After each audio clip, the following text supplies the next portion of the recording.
You could accept the fact that this city is headed for a disaster of biblical proportions.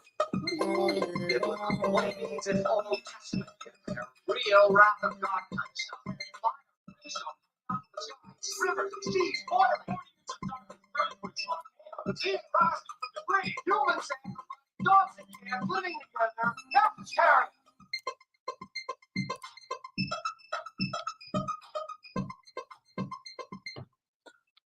Shelley Duvall, whose features and quirky screen personality made her one of the biggest film stars of the 1970s and early 1980s.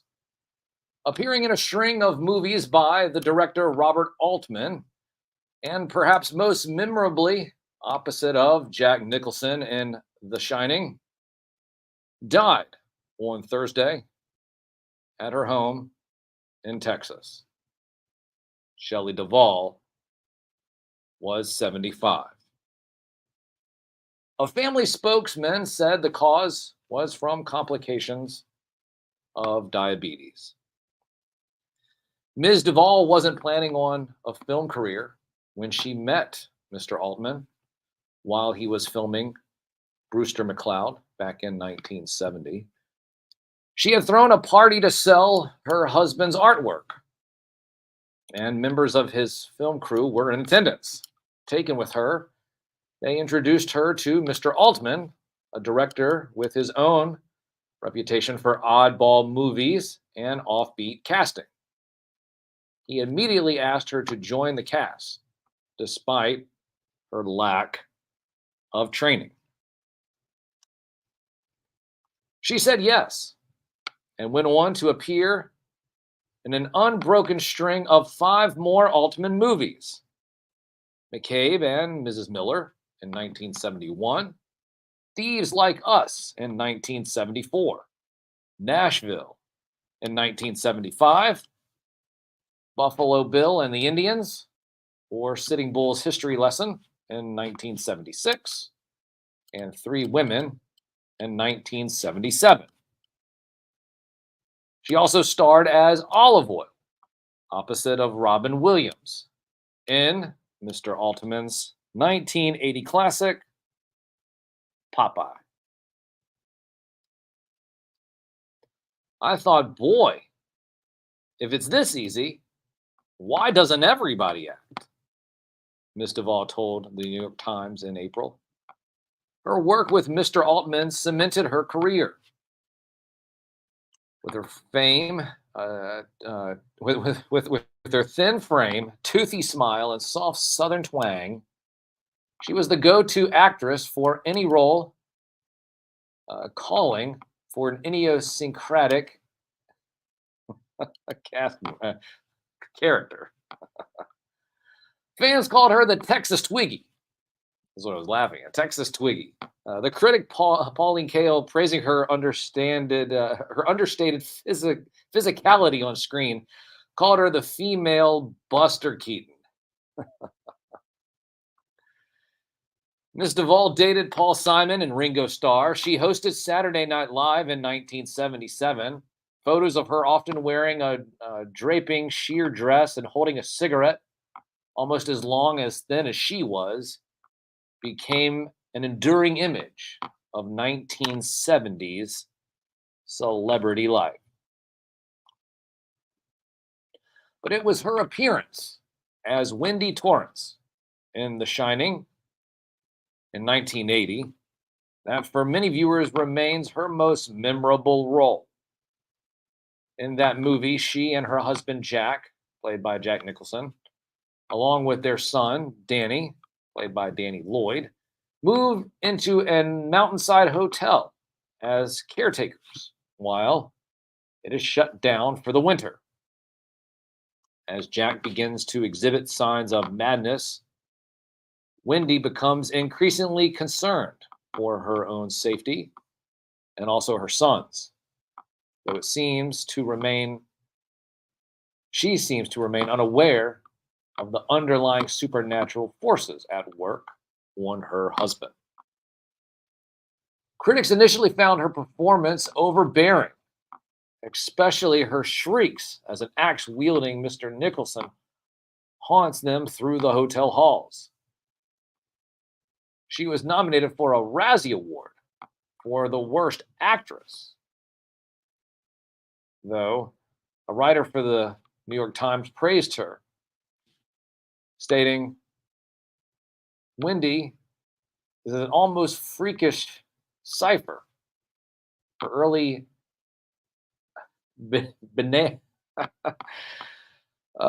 her terror throughout the movie, making it more and more extreme.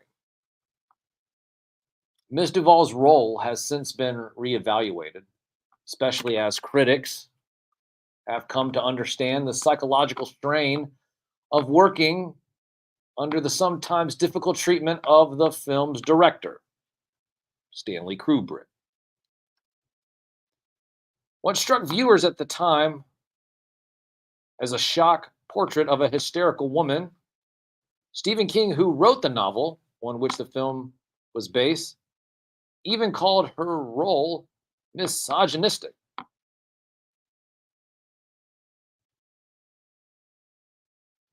And her role in this film has come to be seen as a shockingly realistic portrait of a woman trapped in an abusive relationship.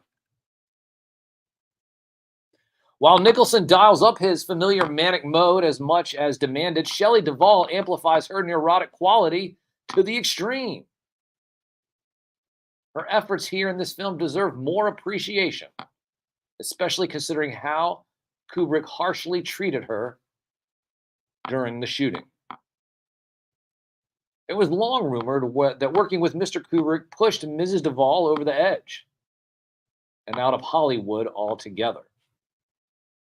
In fact, she told the Times this year she came to admire him. And in any case, she continued to act through the 1980s, including as half of the star-crossed couple in Vincent and Pansy opposite of Michael Palin, in Terry Gilliam's was it Time Bandits in 1981, with Steve Martin in Roxanne in 1987.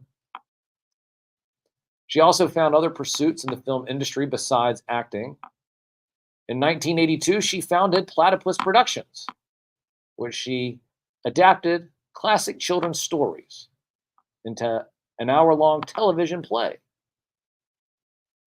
under the anthology title Fairy Tale Theater. She used her extensive connections to fill the cast, including former co-stars like Robin Williams, Bud Cort, and of course, Mr. Altman himself. She got Mr. Altman to actually direct an episode. Later founding a different company, Think Entertainment, she produced horror-tinged fare for older children and adults under Nightmare Classics. Her work won her newfound praise among viewers and people in the TV industry, at a time when many felt that the expanding world of cable needed higher quality programming. For years, I've been going to the cable conventions, Ms. Duvall told the Times in 1988, and the cry I heard was for original programming. I want to help supply it. Born July 7th in 1949 in Fort Worth, growing up around Houston, her father, Robert, was a cattle auctioneer turned lawyer, and her mother was a real estate broker. She married Bernard Sampson in 1970, divorced in 1974, survived by her longtime partner, Dan Gilroy, and 3 younger brothers. She grew up a voracious reader, loved horror classics, Edgar Allan Poe, Henry James, and she would later turn those stories into TV programs for Nightmare Classics. Her aspiration was to go into science, making great discoveries in food research to help mankind. She studied nutrition. She dropped out of school after witnessing a monkey experiment and decided to find a more pleasant career. When I first met Robert Altman a few days later, that first time, she said, and he said, "How would you like to be in a movie?" She said she told him, "I'm not an actress." And he said, "Yes, you are." Her early work with Mr. Altman was in supporting roles, but she received top billing in the critically beloved Three Women. Of course, by the late 70s, Mr. Altman and Mrs. Duvall were a well-oiled machine, and he let her write roughly half of the dialogue herself. "He has great confidence in me," she said in 1977, and she worked almost exclusively with Mr. Altman in the 70s. It was her work in Three Women that drew the attention of Mr. Kubrick. "I like the way that you cry," she recalled him saying.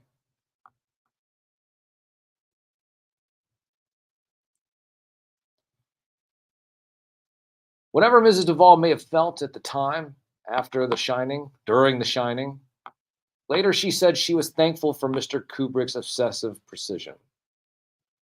It was, she said, the only way for her to access the complex horror at the core of Wendy's character.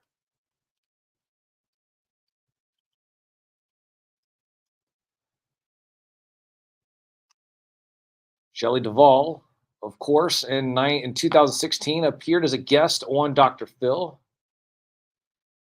The show was billed to help her out, but she came across as deeply disturbed.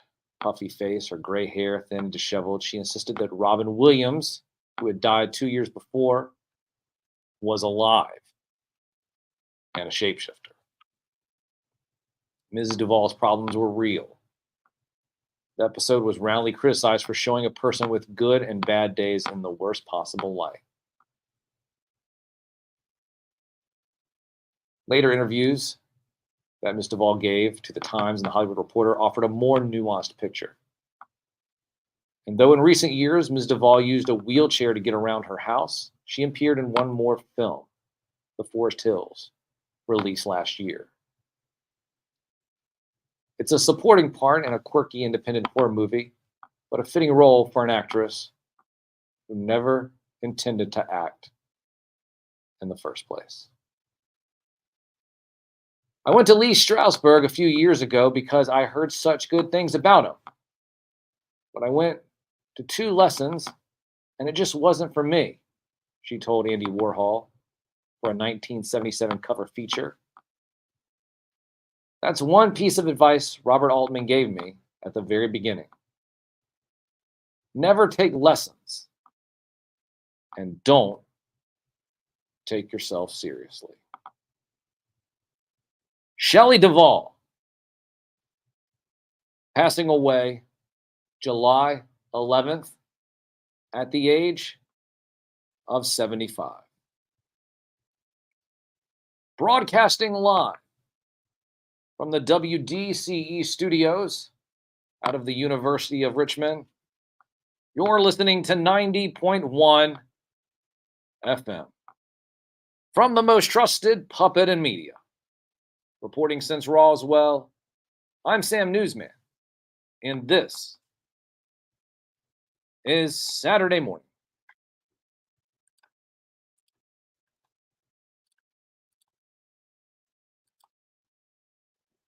Alex was right. Yeah. Even an orphan need a mother and a